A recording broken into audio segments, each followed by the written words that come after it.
What is going on, everybody? Psych Perspectives here, and I wanted to give an update.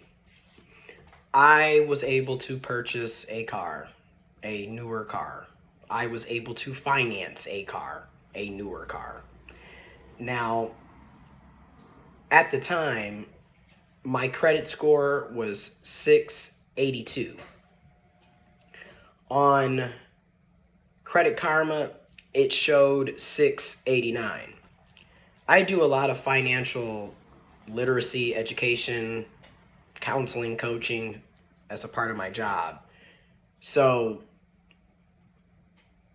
Credit Karma is not accurate when you're pulling for your credit score. It's typically a few points off. And in my case, it was 7 points off.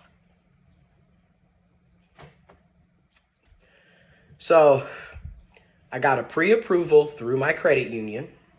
I got pre-approval for $20,000 car loan to finance a car. And if I would have did 60 months, which is 5 years, it would have been financed at $20,000 for 5.24% interest.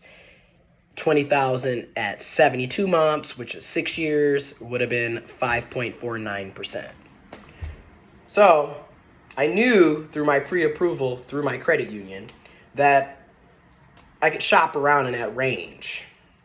So I was looking for cars that was $20,000 or below, or a little over 20,000, maybe 21, 22, about that part. Now keep in mind, because of interest, you're going to pay well over the 20, whatever the price for the car is. You're going to pay over because you're paying for the principal and for the interest. The higher your credit score, the lower your interest rate. If you're able to put money down and you have a good credit score, you'll have a low interest rate and a low monthly payment, or a lower interest rate and a lower monthly payment. So I didn't want to put any money down, though, because I had already got pre-approved without putting money down. So that's why I was like, hey, I don't want to, right? So I didn't. So I was able to get a 2020 Buick Encore GX, zero down, no money down, no cash down. And I got my gap insurance with the warranty that's left on the car. And my monthly car note is $441 a month. Okay, and keep in mind it has a 5.49% interest rate. I can pay bi-weekly, which is something that a lot of us recommend. Pay bi-weekly because it can help you reduce interest and pay less interest. And then if it's if it's $441 and you don't want to take out $441 from a paycheck at once, you can split that bi-weekly. Okay?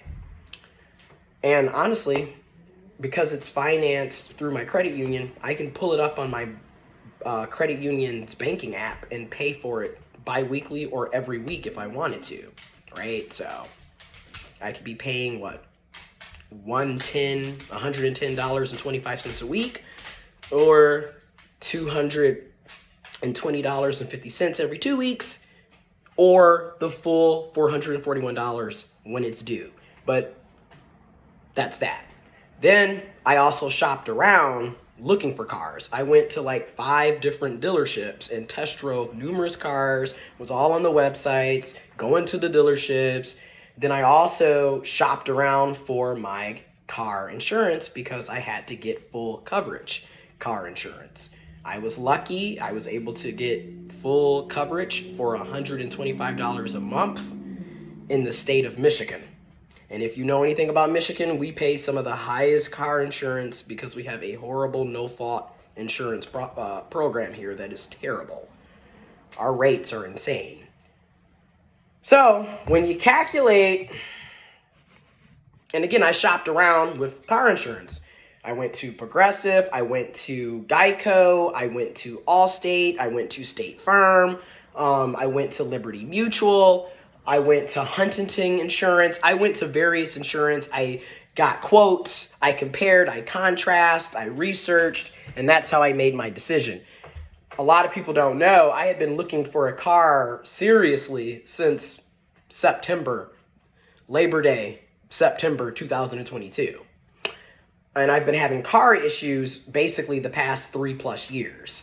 So I had spent thousands of dollars on getting things fixed and repaired, and that's money, hindsight is 2020. Looking back, that's money that I could have used to just as a down payment and would have had an even lower car note. But I wasted money trying to get things fixed. And I'm just going to be honest. If your car, in my opinion, and this is just my humble opinion and based off of my experiences, if your car is 5 years or older and you're constantly running into having car issues and repairs, and the repairs are costing you over $1,000, and your car is 5 years or older, you need to trade that car in and get something newer because you're wasting money at that point. Okay, it is what it is.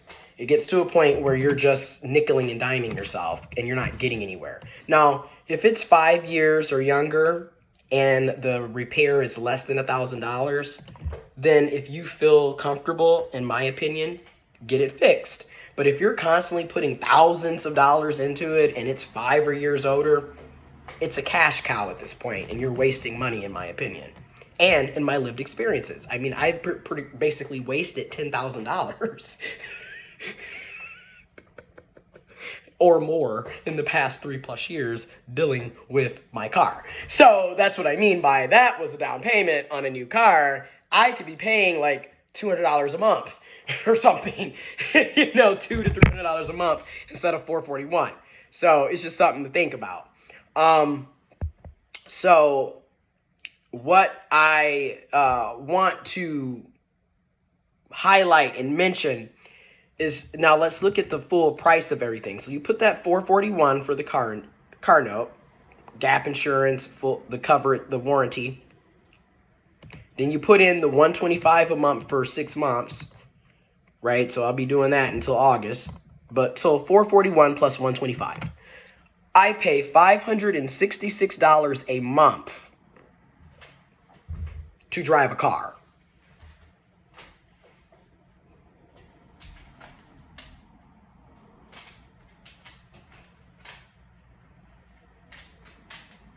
Now, if you want to divide that in two, because you want to pay bi-weekly, $283. If you want to divide that $566 by 4, because you want to pay weekly, you need to be saving $141.50 a week. So that's how I do things. Like, I literally research. It takes me months. Basically, it took me half a year damn near to get a car. But I needed time. I needed to think. I needed to think things through. And then let's just be honest. I am cheap as they come. And I don't make a lot of money at my job. You know what I mean? So that's that. So $566 a month is already just like, bye-bye. So I get $198 every 2 weeks. So $2,396 a month minus $566 because of the car note and the car insurance. So left over for the month for a full-time job with 10 years of direct work experience and a master's degree, I have $1,830 left for the month.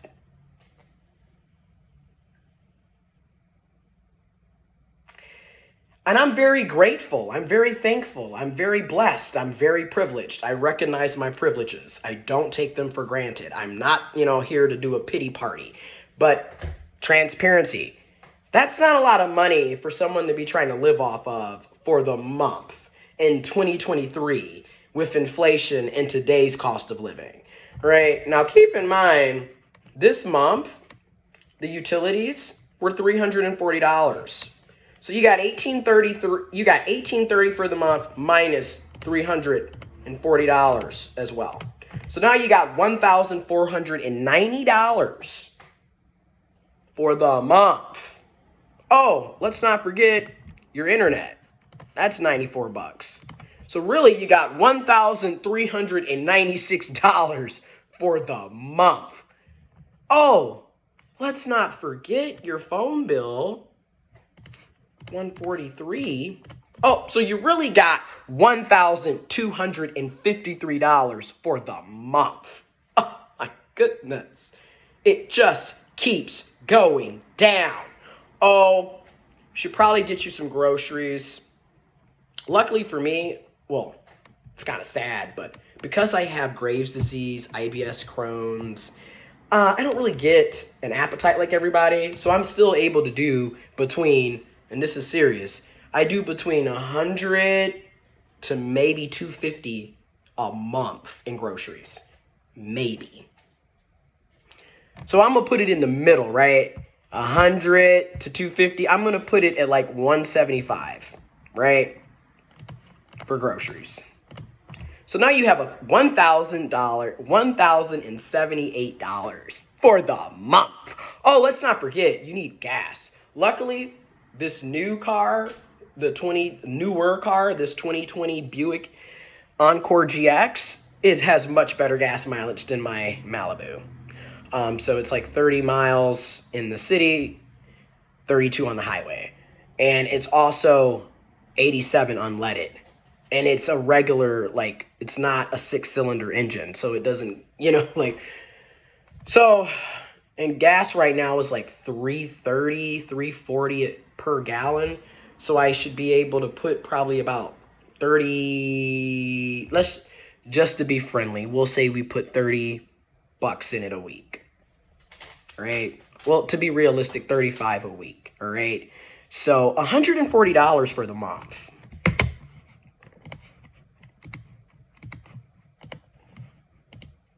So I have $938 left over. And there's other bills. I'm just giving you some of the bills that I pay, right? Like, you got your consumers, utilities, gas, water, electric, food, groceries, car insurance, renter's insurance, homeowner's insurance, if you got that. Okay. Internet, you know what I mean? You got a car note, you got a mortgage, you got property taxes, you got children, daycare, their food, their clothing, their toys, their entertainment. You got pets. I got 2 dogs. You got other family members that you're supporting and helping. This is very costly.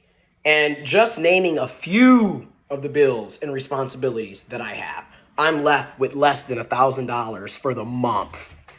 So you can see how and why I didn't want to purchase a car on my job's income.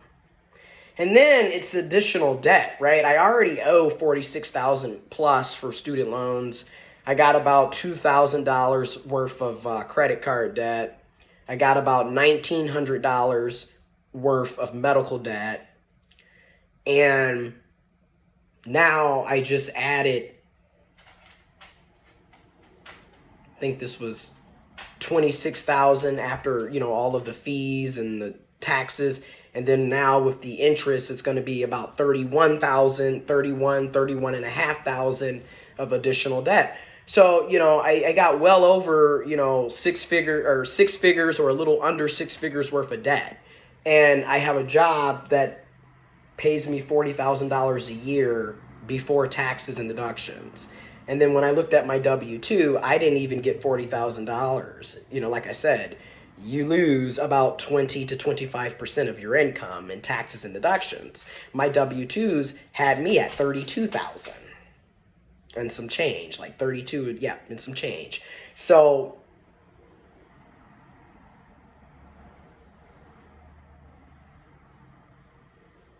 do you see the problem here? But then in the same breath, you need reliable transportation to go to work because you have a job that really should be fully remote, but it's not. You're lucky, you're blessed, you're privileged to get 1 day, and I do, but the job should be fully remote. With some travel, like, because I do outreach, so I can see outreach days you're out and about. But driving to sit in an office that doesn't even have internet working half the time when I could be at home is ridiculous. But anyways, our jobs do not pay us enough to live. They don't pay us enough for reliable transportation. They don't pay us enough for our time and energy and expertise, on top of the fact that they overwork us and exploit us. But I just wanted to talk about that. I wanted to be transparent. So at this given moment, I am, like I said, looking for another job, a better paying opportunity. It is what it is. And I'm also, like I said, still looking into going into the HVAC program because it is what it is. I need a better career altogether. It's time for a career change. It's time for better pay. And yeah, because we can't continue living check to check like this. We just can't. It's not fair and it's not right. But again, if you want more information on how to, shop around and finance, whether that's getting a car, a house, mortgage, things of that nature, information will be in the description box below because financial literacy does help. However, we also need finances. We need money. You know what I mean? We need the moolah on top of the financial literacy for it really to work. It's like that song, it takes two to make a thing go right. Well, we need both to make a thing go right here. Anyways, information is in the description box below, and I'm an open book. I don't have anything to hide, right? Like, this is how I'm living. This is what I'm going through. These are my experiences. And unfortunately, what I'm going through, what I'm living through, my experiences are very common. A lot of us are dealing with the same thing. So I figured, let me just be upfront. It's a blessing and a privilege to be able to get a car, to have a job, to have credit, to have decent credit, and to have financial literacy and have this information. I don't take this for granted. It's a privilege. It's a blessing. I'm not here for a pity party. This is not a woe is me. This is just keeping it frank, keeping it a buck, keeping it all the way funky, Hassan Campbell style. So, and that's what I'm doing. You know what I mean? And hopefully these videos, this information can help somebody else down the road. But yeah. Just wanted to share that with y'all. And I'm about to get ready to shower and go do more outreach to help other people in my community. I'm out.